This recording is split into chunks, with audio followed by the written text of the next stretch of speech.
po sa 2026 budget nyo, meron tayong preparatory national and local election in the amount of, ang approved ng NEP is 2.8 billion plus. Yes po, Madam Chair, yes, that's right.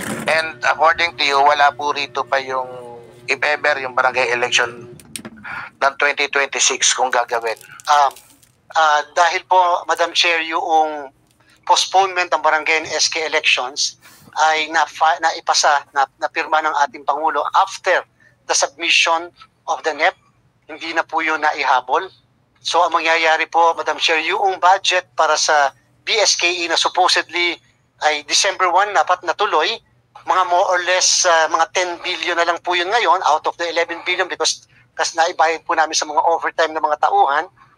Yan po ay subject na, Madam Chair, sa continuing appropriation.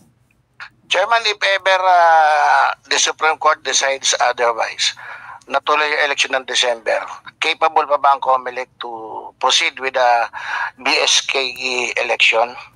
Yes, Madam Chair. Hindi po namin tinigil yung lahat ng preparasyon. Total naman po, yung lahat ng gagamitin ay magagamit din sa susunod na eleksyon. Yung mga ballot boxes na 60,000 na in-order namin bago, magagamit pa rin. Yung pong balota, nag-issue po kami ng resolution, hindi po namin lalagyan, Mr. Chair, Madam Chair, ng date so that kung mag-print kami, hindi na rin po maapektuhan kung gagamitin sa susunod. Kaya lang po, may problem lang po, Madam Chair. Ang problem lang po namin ay hindi po naka-factor in sa December 1, 2025 elections yung bagong dagdag na 2.8 million na blockbuster na bilang ng botante na nagparehistro mula August 1 to August 10. Yung po yung mga bagong botante, Madam Chair. Wala po yun sa budget. Yan nga po yung kasunod kong tanong. With 10 billion budget, if ever matuloy ng December, kakayanin ba ng COMELEC? Hindi po, Madam Chair. Kulang po ang magiging bilang ng presinto, Madam Chair, at kulang din po ang bilang ng mga teachers, electoral board members na So if ever matuloy by December, what will happen? Anong gagawin ng COMELEC? Hihingi po kami sa Office of the President, sa Executive, ng budget. Katulad ng ginawa po namin noong 2023, hindi rin po kami nabigyan ng Kongreso ng budget. Humingi po kami ng 2.5 billion mula po sa contingency fund of the President. So if ever, how much do you need from the contingency fund of the 10 billion plus? Mukha pong kakailanganin namin 10 billion plus kung walang additional honoraria, kailangan po namin ng additional mga 3 billion pesos. 3B? Yes. To continue the election by December? Yes, Madam. With additional 2.8 million voters na nagparehistro ng August 1 to 10. Considering na that is only 2.8 million new registered voter, tama po? Yes, Madam And Chair. if ever po na napuspon naman at natuloy by November 2, so you have 10 billion budget plus at least 2 billion dito sa GAA, if ever, sa NEP. Tama po? Hindi po, Madam Chair. Dahil po pagdating ng 2026 elections, which is actually November 2, meron po tayong 2.8 ngayon plus pina-anticipate natin additional mga 1.2. Magpaparegister po muli kami ngayong October. Yes.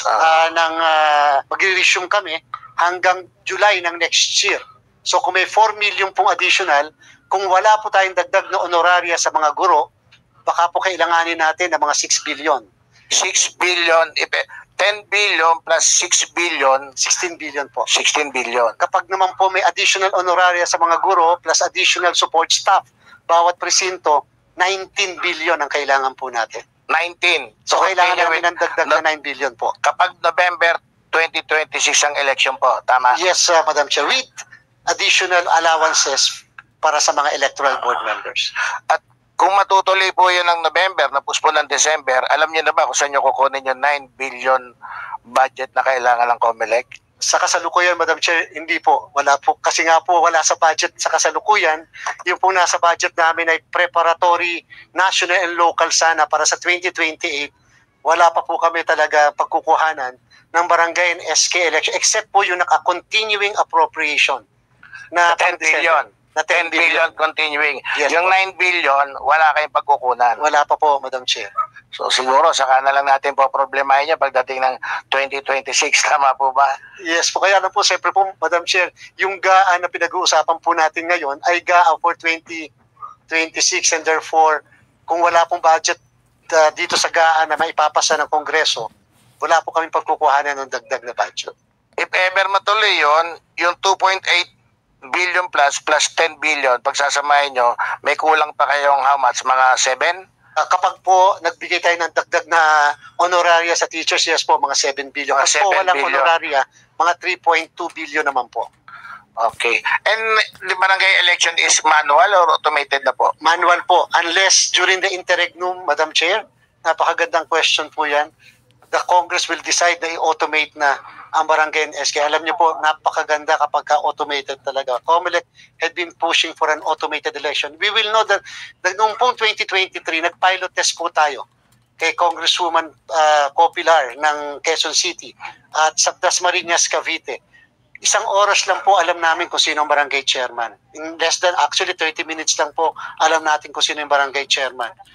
Doon po sa lugar nilang yon. So, maganda po sana talaga. Kaya lang po, it will entail additional cost pa.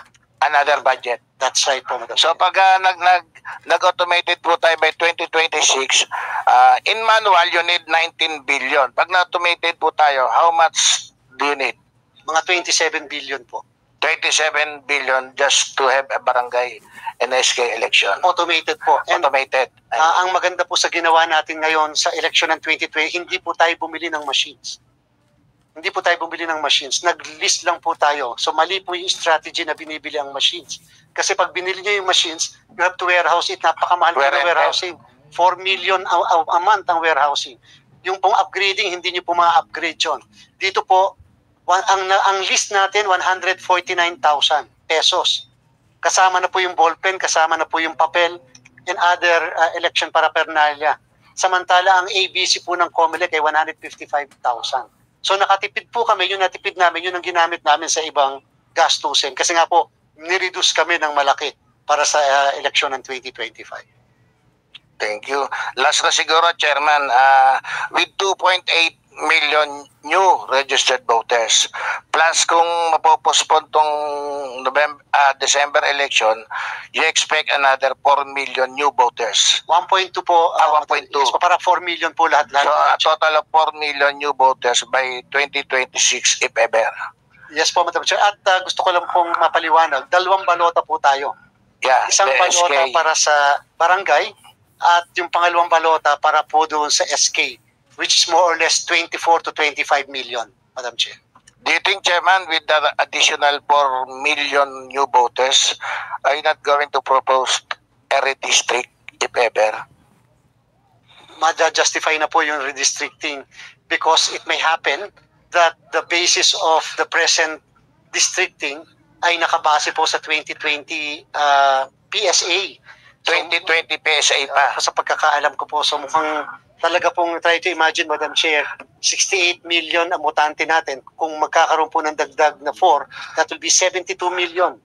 And therefore, that will may perhaps justify an increase in the number of legislative districts.